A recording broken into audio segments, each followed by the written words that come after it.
الخطيب يحسم صفقة ديريك كوتيسا بعد مفاوضات مباشرة مع اللاعب.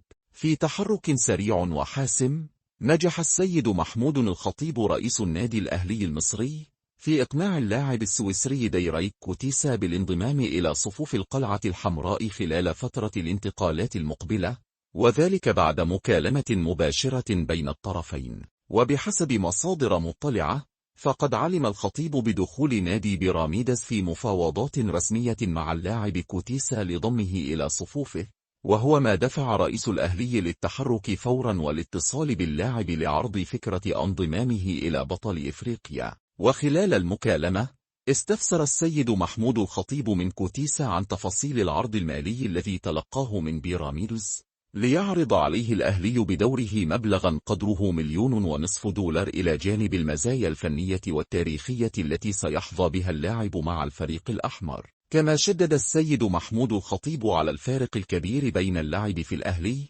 الذي يعد النادي المصري الوحيد المشارك في كأس العالم للأندية، وبين الانضمام إلى بيراميدز، مؤكدا أن اللاعب سيحظى بفرصة الظهور أمام نجوم الكرة العالمية والمنافسة على ألقاب قارية ودولية مرموقة. وبعد مناقشة طويلة، أبدى كوتيسا موافقته المبدئية على الانضمام إلى الأهلي، مؤكدا تطلعه لخوض تجربة اللعب مع واحد من أكبر الأندية الإفريقية، على أن يتم استكمال الإجراءات الرسمية لإتمام الصفقة خلال فترة الانتقالات المقبلة. ويعتبر ديريك كوتيسا البالغ من العمر 27 سنة من أهم اللاعبين في منتخب سويسرا، وينشط أيضا في البطولة السويسرية حاليا.